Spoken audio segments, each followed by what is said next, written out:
Hello everyone, welcome to my channel and today we are going to discuss the last questions of fiction of SC Verma book, question number 31।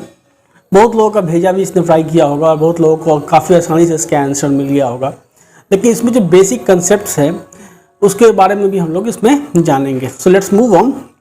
सवाल का statement पहले मैं पढ़ के बता दूं आपको कि ये जो फिगर आप देख रहे हैं, this figure, the figure shows a small block of mass m kept at the left end of a larger block of mass capital M and length L। ये छोटा वाला ब्लॉक बड़े वाले ब्लॉक पे रखा हुआ है और बड़े वाले ब्लॉक का जो लेंथ है, टोटल लेंथ है, वो मैंने यहाँ पे L लेंथ यहाँ मेंशन कर रखा है। The system is started towards right with an initial velocity v, मतलब कि दोनों जो ब्लॉक है उसको इनिशियल वेलोसिटी क्या दी गई है, v वेलोसिटी से दोनों ब्लॉक को जो है सो टुवार्ड्स राइट एक ही मोमेंट पे स्टार्ट किया गया है। ठीक है, एक ही मोमेंट पे। अब कह रहा है कि the friction coefficient between the road and the bigger block is mu, मतलब ये है जो सरफेस है, यहाँ पे जो फ्रिक्शन कोफिशिएंट की वैल्यू है वो क्या है, म्यू है, और जो ऊपर वाला जो सरफेस है between the block is mu by 2, मतलब यहाँ क्या है फ्रिक्शन कोफिशिएंट, म्यू बाई 2 है। Find the time elapsed before the smaller block separates from the larger block. ये पूछ रहा है कि कितनी देर के बाद ये जो स्मॉलर ब्लॉक है ये लार्जर ब्लॉक से नीचे गिर जाएगा। तो नीचे गिरने से लेकर के और स्टार्टिंग के बीच जो टाइम पीरियड हुआ, टाइम हुआ, उसको सवाल में पूछा जा रहा है। तो पहले हमको इमेजिन करना चाहिए कि एक्चुअली में ये सिचुएशन कैसा होगा, मतलब आखिर क्या होगा इसमें डायनेमिक्स में कि ये गिर जाएगा नीचे। सो इस स्लाइड्स में आप इसको देख सकते हैं। यहाँ देखिए, आपको यहाँ दिख रहा होगा कि दो ब्लॉक है, एक है m और m, जो अपने पहले स्लाइड में देखा है। दोनों को इक्वल वेलोसिटी v दे रखी है। स्टार्टिंग में ही ये देखिए दोनों को इक्वल वेलोसिटी v दे रखी है। अब इस v वेलोसिटी की वजह से क्या हुआ, तो ये जो दोनों ब्लॉक ट्रेवल किया और आप देख रहे हैं कैचेस कि जैसे ही ट्रेवल किया तो ये ब्लॉक जो यहाँ लेफ्ट एंड पे हुआ करता था वो अब अबाउट टू फॉल सिचुएशंस में आ गया। क्या हो गया कि अब गिरने ही वाला है, अबाउट टू फॉल के सिचुएशंस में आ गया। I again repeat this slide. अब देखिए इसको, दोनों इस ब्लॉक को सेम वेलोसिटी से स्ट्राइक किया गया। मूवमेंट में आप देख रहे हैं कैचेस कि ब्लॉक दोनों ट्रेवल किया, थोड़ा नीचे वाला ब्लॉक स्लोअर था और अपर ब्लॉक थोड़ा फास्ट था। और आपको दिख रहा है कि ये जो ब्लॉक है जो कभी लेफ्ट एंड पे हुआ करता था इस लार्जर ब्लॉक के, वो अब क्या है, अबाउट टू फॉल के मूवमेंट पे आ चुका है, मतलब इसके बाद तो ये ब्लॉक नीचे गिर ही जाएगा। तो सबसे पहले जो समझने की बात है कि ऐसा हुआ क्यों, क्या इसमें जो है फिजिक्स क्या है, ऐसा होने के पीछे कारण क्या है। तो सबसे पहले समझिए इसको कि ये जो दोनों ब्लॉक है, जब आप v वेलोसिटी से इसको जो वेलोसिटी इनिशियल वेलोसिटी v देंगे तो ये मूव करेगा नीचे वाला लेवल पे, तो मूव करेगा क्योंकि प्रॉब्लम में ही लिखा हुआ है। यहाँ से अगर आप प्रॉब्लम स्टेटमेंट को रिकॉल करें तो उसमें ही मेंशन था आपको कि जो सिस्टम है दे कैन स्लाइड, वो स्लाइड करेगा रोड पे, क्योंकि ये क्या है, दिस इज अ रोड। ठीक है, तो इस रोड पे ये स्लाइड कर सकता है। तो अब देखिए जब स्लाइड करेगा तो फ्रिक्शन फोर्स एक्ट करेगा लार्जर वाले ब्लॉक पे, जो कि ये रोड जो है तो लार्जर वाले ब्लॉक पे अप्लाई करेगा। तो यहाँ आपको पता है कि इस सरफेस का जो कोफिशिएंट ऑफ फ्रिक्शन है इसकी वैल्यू आपको पता है म्यू, और इस सरफेस के कोफिशिएंट ऑफ फ्रिक्शन की वैल्यू आपको पता है कि म्यू बाई 2 वैल्यू है। ठीक है, तो अब बताइए जब ये ब्लॉक इधर की ओर स्लाइड करेगा तो इसके मोशन के अगेंस्ट में ये जो रोड है ये इसको टुवार्ड्स राइट, ये जो आप फोर्स देख रहे हैं इधर टुवार्ड्स लेफ्ट ये फोर्स लगा, फ्रिक्शन फोर्स, और ये फ्रिक्शन फोर्स क्या हो गया, this is the friction force F1L। F1L मैंने क्यों लिख दिया झट से, मैंने इसलिए लिख दिया क्योंकि स्लाइडिंग हो रही है, और जब स्लाइडिंग होगी तो क्या होगा, लिमिटिंग फ्रिक्शन एक्ट करेगा, यानी तो काइनेटिक फ्रिक्शन एक्ट करेगा उस केसेस में जब आपको जो कोफिशिएंट ऑफ स्टैटिक फ्रिक्शन और काइनेटिक फ्रिक्शन डिफरेंट है। नहीं तो अगर स्लाइडिंग हो रही है और आपको एक ही कोफिशिएंट ऑफ फ्रिक्शन मेंशन है तो आप सीधे लिमिटिंग फ्रिक्शन लेंगे। तो यहाँ चूंकि स्लाइडिंग हो रही है, ठीक है, तो इसी की वजह से मैंने फ्रिक्शन F1 की वैल्यू F1L ले ली जो है। तो F1L एक्चुअली में क्या होगा उसको समझिए। तो उसमें कुछ करना नहीं है। आप देखिए यहाँ पे m है और ये स्मॉल m है, तो अगर आप देखें तो इस बड़े वाले ब्लॉक पे फोर्सेस क्या क्या लग रहे होंगे। अगर आप देखिए इस बड़े वाले ब्लॉक पे क्या फोर्सेस लग रहे होंगे, आप इसको एक सिस्टम मान लें। ठीक है। और सिस्टम जो मान लेंगे तो ये जो रोड जो इस ब्लॉक पे नॉर्मल रिएक्शन फोर्स अप्लाई कर रहा होगा वो एक्चुअली में क्या होगा, ये जो N1 फोर्स अप्लाई कर रहा होगा, अगर आप सिंपल सा कंसेप्ट यूज करें तो N1 इज इक्वल टू आप लिख सकते हो small m plus capital M और इंटू जी, ठीक है। और अगर आप इस वे से संतुष्ट नहीं है तो आप क्या करेंगे कि आप फ्री बॉडी डायग्राम बनाएंगे। स्मॉल m का फ्री बॉडी डायग्राम ये रहा और बड़े वाले ब्लॉक का जो फ्री बॉडी डायग्राम है ये रहा, ठीक है। अब देखो उसमें क्या होगा कि नीचे वाला जो आपका सरफेस है वो इसको पुश करेगा कितना से, हमने कहा N1 नॉर्मल रिएक्शन फोर्स से पुश किया, ऊपर से इसका वेट mg जो है वो क्या लगेगा, नीचे की ओर लगेगा। साथ में इसका जो नॉर्मल रिएक्शन फोर्स था तो ये जो N2 से यहाँ पे प्रेस होगा, ये फोर्सेस लगा आपको बड़े वाले मतलब ब्लॉक पे, नीचे वाले ब्लॉक पे। इस पे क्या फोर्सेस लगा तो mg जो है सो नीचे की ओर लगा ग्रेविटेशनल फोर्स, और नॉर्मल रिएक्शन फोर्स ये बड़ा वाला ब्लॉक जो इस पे अप्लाई करेगा वो क्या होगा, वो होगा N2, यहाँ N2। तो सिंपली आप लिख सकते हो यहाँ से क्या चीज़ कि N2 this is equal to mg, और इसके फ्री बॉडी डायग्राम से लिख सकते हो क्योंकि वर्टिकल इक्विलिब्रियम में है, ये जो आपका ब्लॉक है छोटा वाला या बड़ा वाला, ये दोनों क्या है, ये दोनों वर्टिकल इक्विलिब्रियम में। तो वर्टिकल इक्विलिब्रियम में रहने की वजह से आप यहाँ पे सिर्फ लिख सकते हो कि N2, ठीक है, N2 प्लस यहाँ पे देखो नीचे फोर्स लग रहा है N2 और साथ में mg भी नीचे लग रहा है तो mg and this is equal to N1, ठीक है। और N2 की वैल्यू यहाँ इस इक्वेशन में इस फ्री बॉडी डायग्राम से आपने निकाल लिया mg, तो कहीं ना कहीं अब आप लिख सकते हो कि N1 is equal to m plus capital M into G. तो दोनों तरीका था, या तो आप इसको एज ए पूरा सिस्टम मान करके N1 की वैल्यू निकाले या इंडिविजुअली फोर्स को कंसीडर करके फ्री बॉडी डायग्राम बना करके आप N1 की वैल्यू निकाले। दोनों में सेम ही वैल्यू अचीव हुई, मैं बस आपके कंसेप्ट के लिए यहाँ इस चीज़ को डिस्कस कर रहा था। तो आपके पास नॉर्मल रिएक्शन फोर्स निकल गया, तो लिमिटिंग फ्रिक्शन फोर्स जो F1L है वो क्या होगा, F1L इज इक्वल टू जो यहाँ पे कोफिशिएंट ऑफ फ्रिक्शन म्यू है इंटू N1, तो म्यू हो गया आपको कितना, म्यू तो दिया ही हुआ है, और N1 हो गया तो m plus capital M into यहाँ पे g। तो ये हो गया आपको लिमिटिंग फ्रिक्शन इस सरफेस पे। अब एक चीज़ आपको बताना पड़ेगा कि ये जो सरफेस है नीचे वाला जो लार्जर ब्लॉक है, ये इस स्मॉलर ब्लॉक पे फ्रिक्शन फोर्स तो अप्लाई करेगा, ठीक है। तो वो फ्रिक्शन फोर्स का डायरेक्शन क्या होगा, ये आप कैसे पता करेंगे, तो व्हाट इज द डायरेक्शन। यहाँ सवाल क्या है कि what will be the direction, what will be the direction of friction force, what will be the direction of friction force, ठीक है, what will be the direction of friction force applied by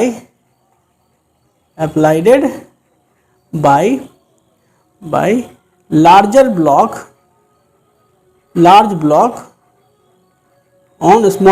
on small block। इस चीज़ के बारे में थोड़ा सा discussion करना essential है। ऐसे तो प्रॉब्लम का स्टेटमेंट दे रखा है कि कितने देर में कितना टाइम लगेगा उसको नीचे फॉल कर जाने में, तो ये नीचे फॉल करने का मतलब क्या है कि क्या होगा कि इसकी वेलोसिटी इधर होगी और इसीलिए इस सरफेस के रिस्पेक्ट में इसकी वेलोसिटी इधर होनी है, इसीलिए फ्रिक्शन फोर्स आप ले लोगे कि इधर लगेगा, सिंपल।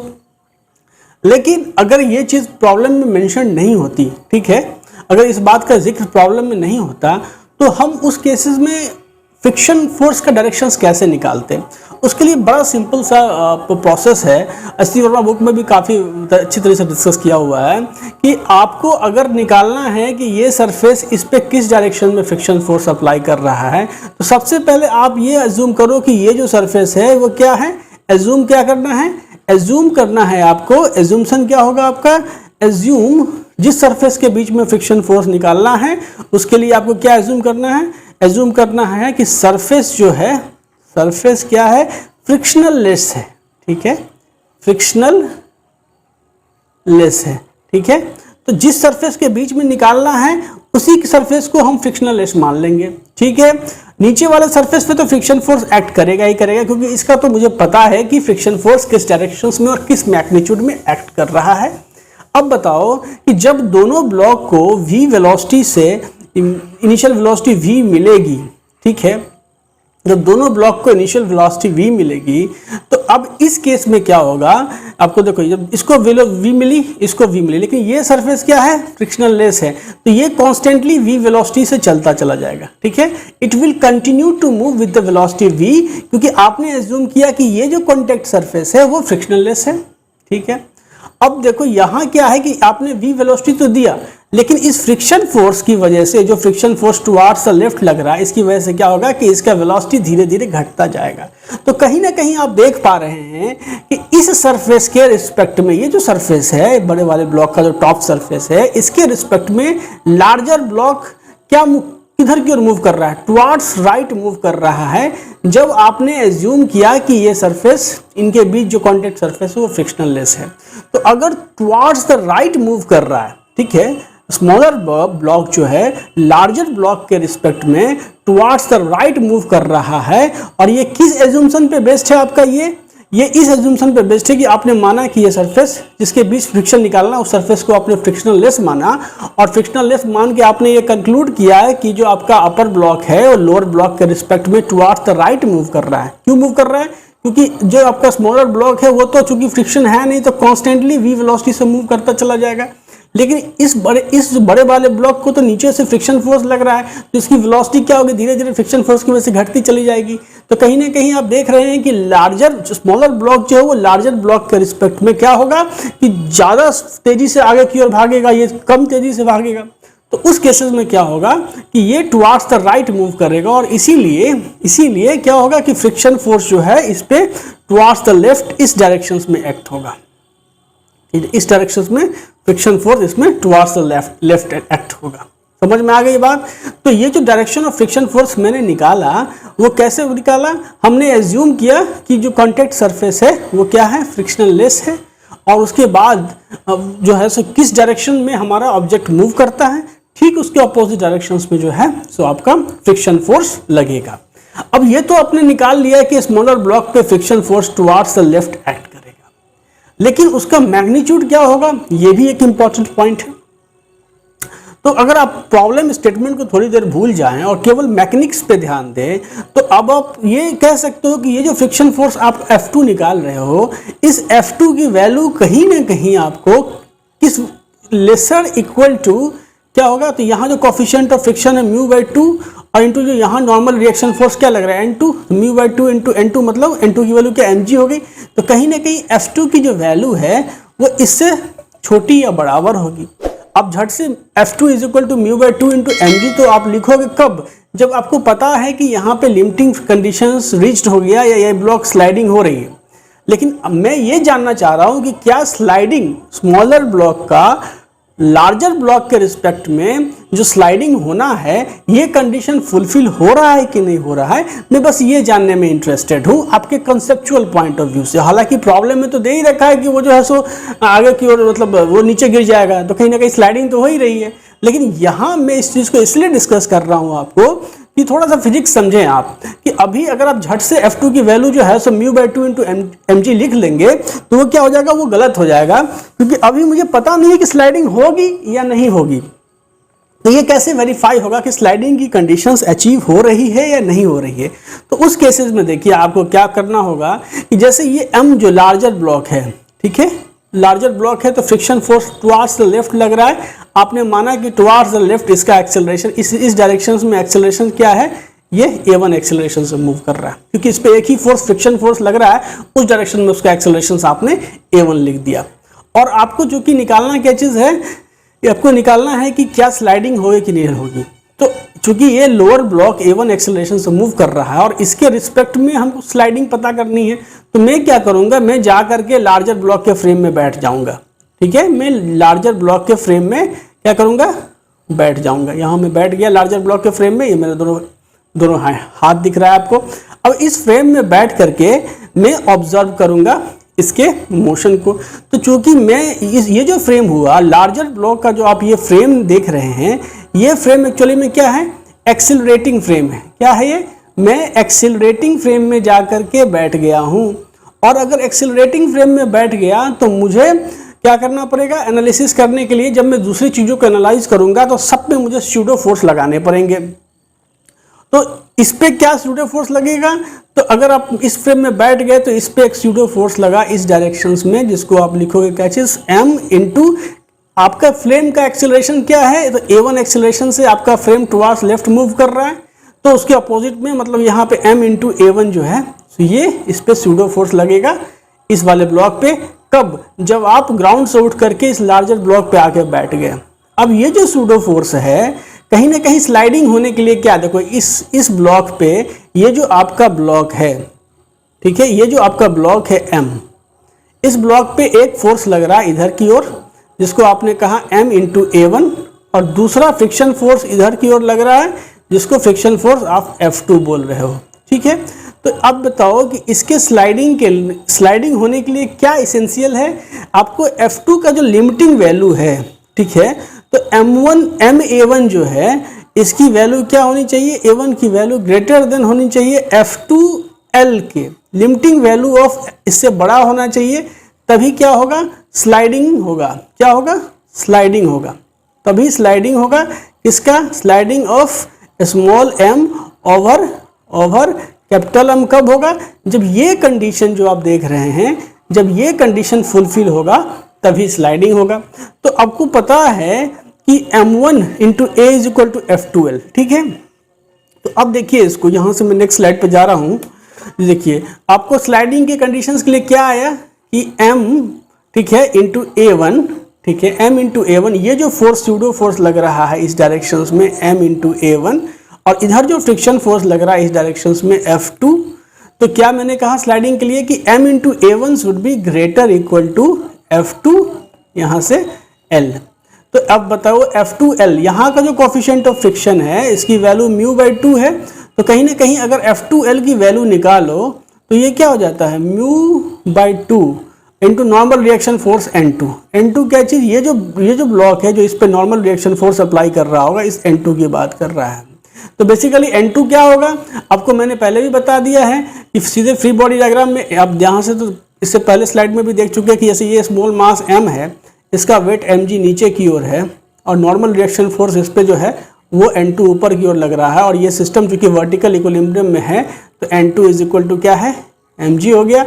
इसलिए आप लिख सकते हो क्या चीज़ कि F2L की जो वैल्यू हो गई वो क्या हो गई, μ/2 इंटू यहाँ से mg हो गई।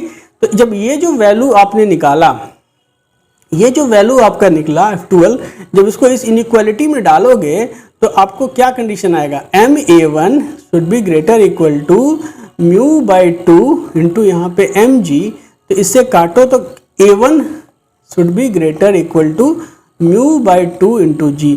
ये कंडीशन जो है ये स्लाइडिंग के लिए ज़रूरी है, this is essential for sliding. क्या है ये, बेसिक रिक्वायरमेंट है, बेसिक रिक्वायरमेंट है, बेसिक रिक्वायरमेंट है फॉर स्लाइडिंग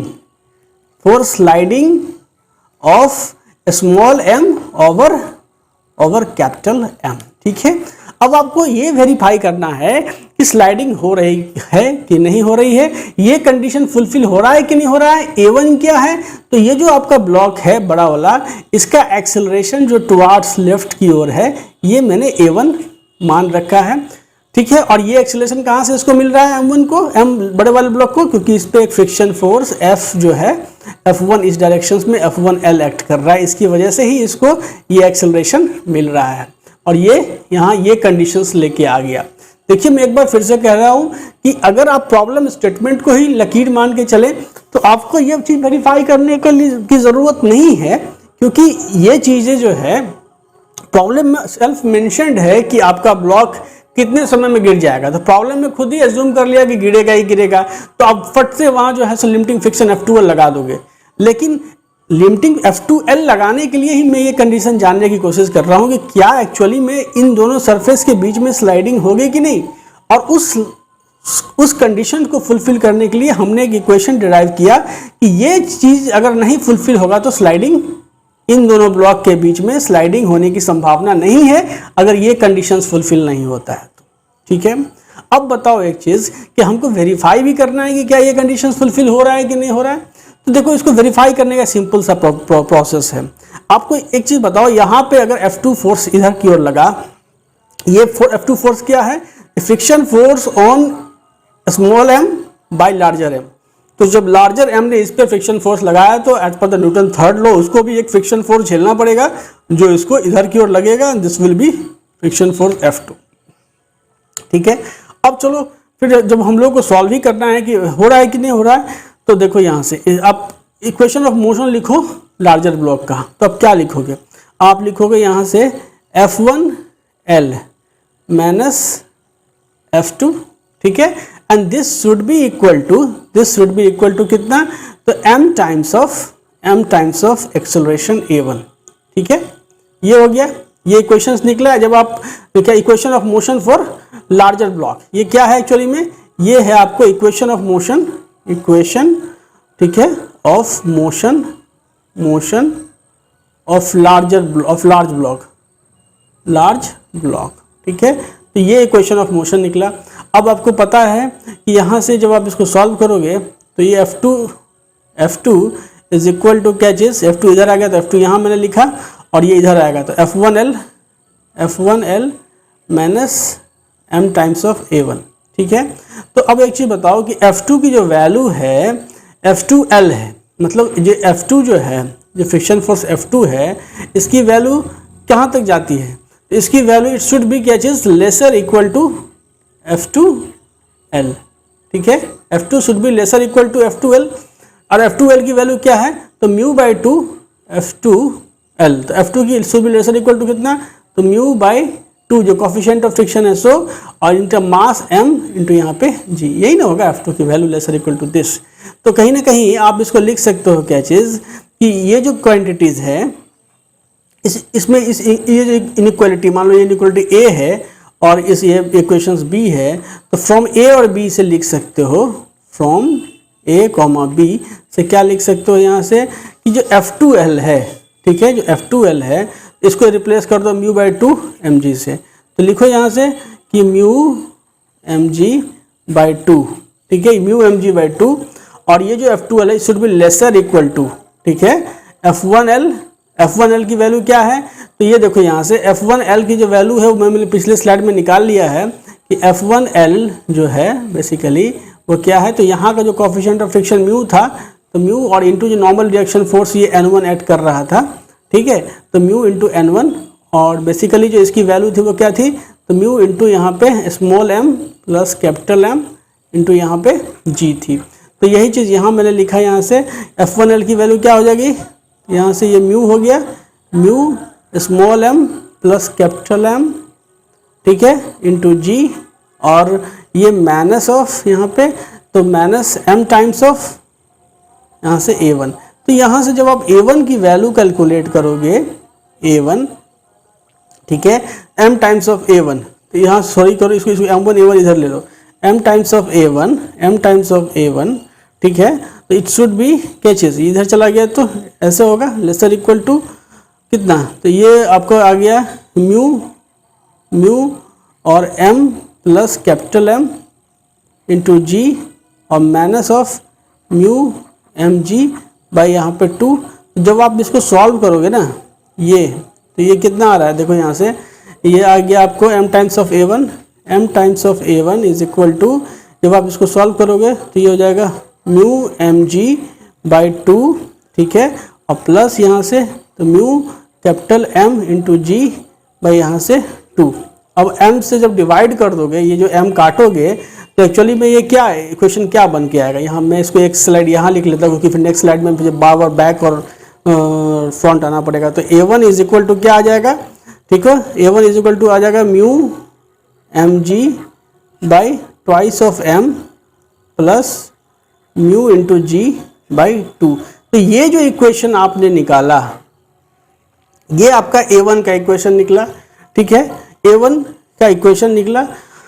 एक मिनट, ये जो आप म्यू mg जो है था, यहाँ से देखिए ये जो म्यू mg, ठीक है, और एक कैपिटल M वाला पोर्शन होगा, तो कैपिटल M वाला तो हट जाएगा, तो म्यू इंटू जी बाई 2 आ जाएगा, और ये बड़ा वाला पोर्शन ऐड हो जाएगा।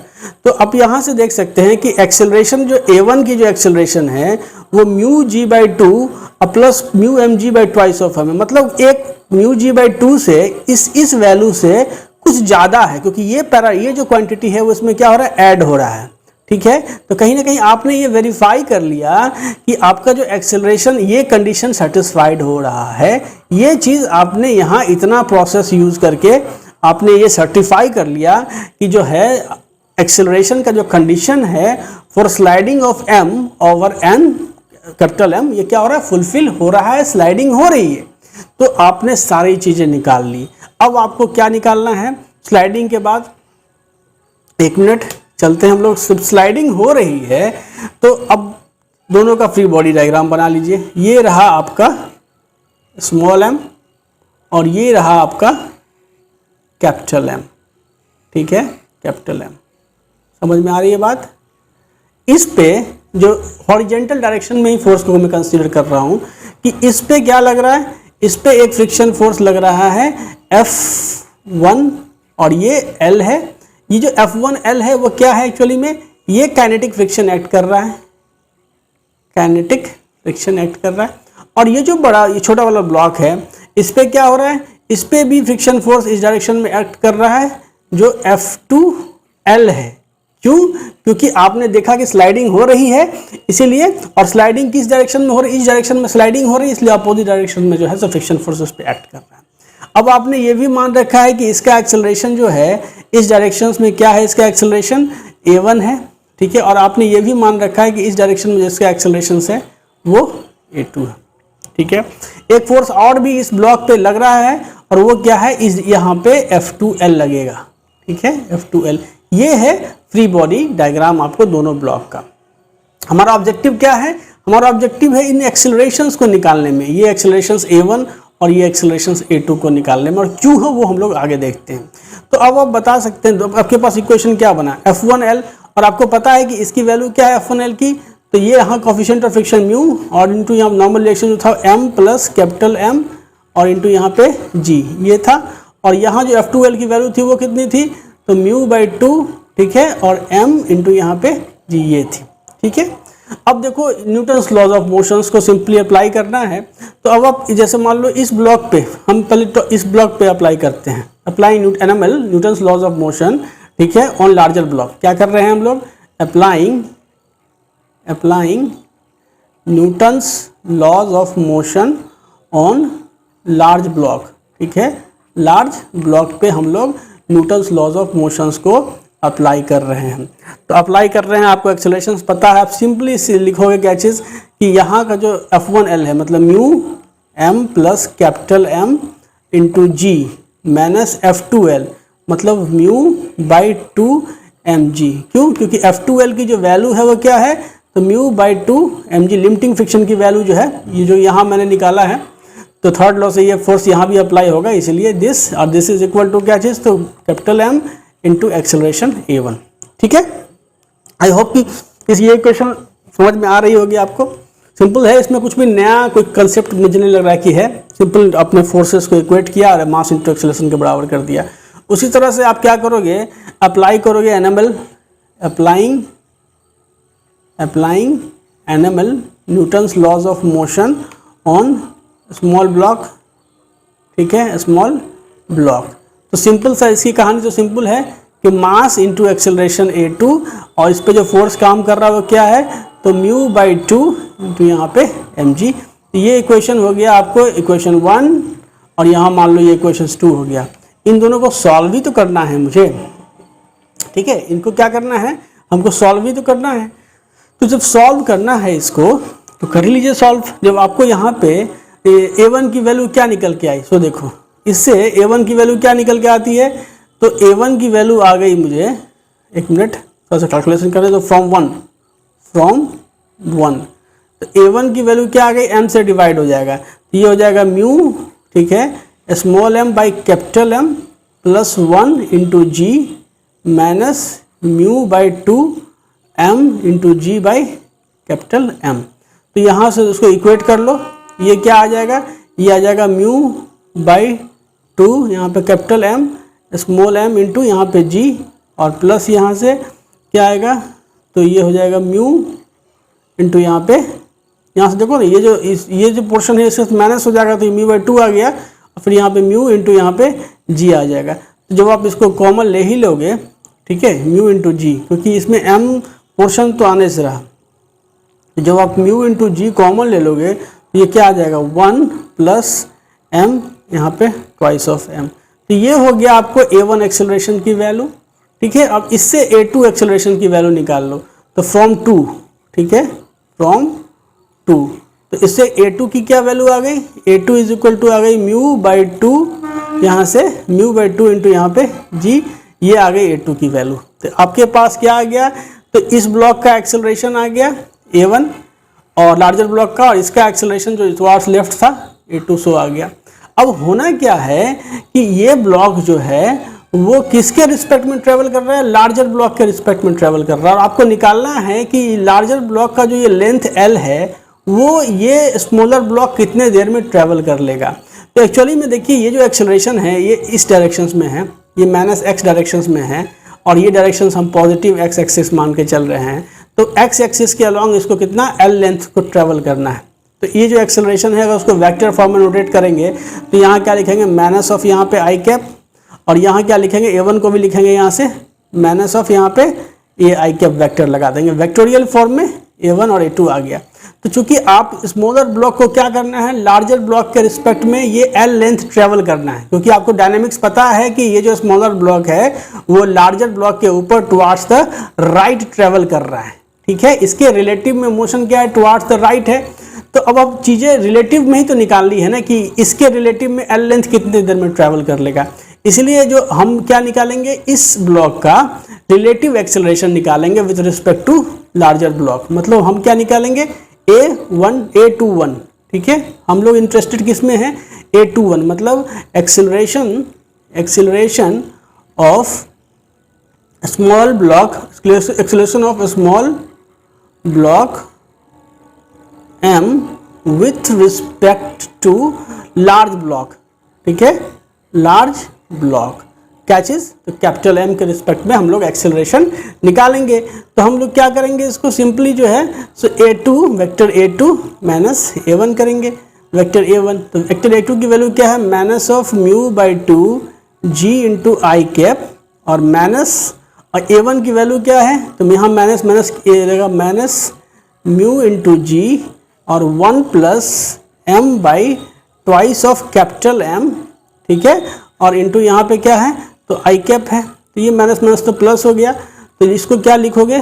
म्यू बाई 2 जी, थोड़ा सा कैलकुलेशन है यार, थोड़ा पेशेंस रखें, माइनस ये म्यू इंटू जी, यहाँ से आई कैप, और प्लस यहाँ माइनस माइनस प्लस हो गया, और ये क्या हो गया, तो म्यू इंटू जी, ठीक है, म्यू इंटू जी, और इसको यहाँ पे कर लोगे तो ये आई कैप हो गया, और फिर क्या होगा, प्लस म्यू इंटू जी और m बाई ये हो गया ट्वाइस ऑफ कैपिटल M, ठीक है।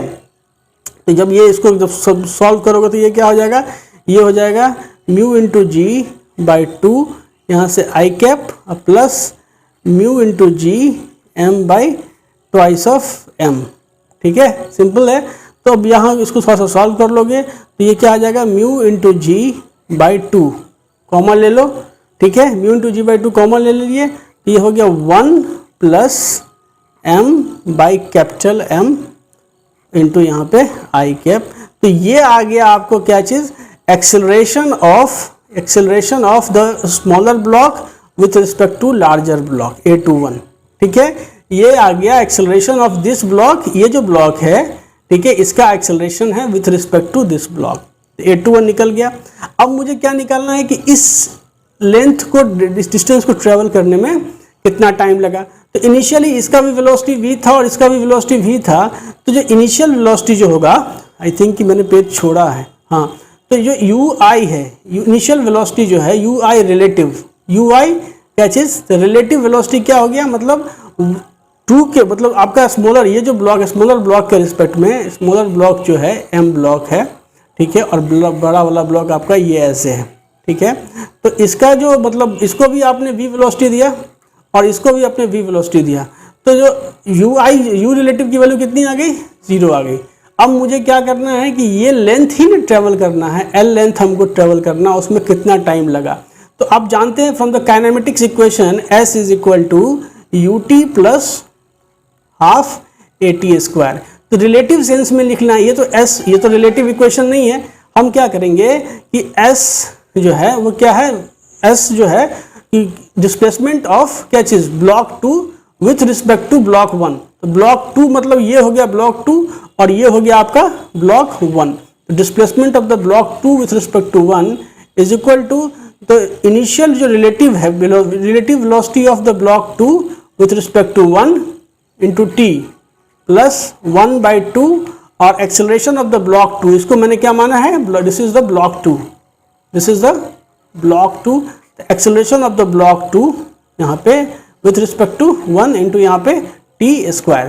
तो अब देखो यहाँ से ये जो S21 की वैल्यू है वो तो सिर्फ ये जो ब्लॉक है ये वाला, ये इस ब्लॉक के रिस्पेक्ट में केवल ये L लेंथ कितने देर में ट्रेवल करेगा उसी में मैं कंसर्न हूँ।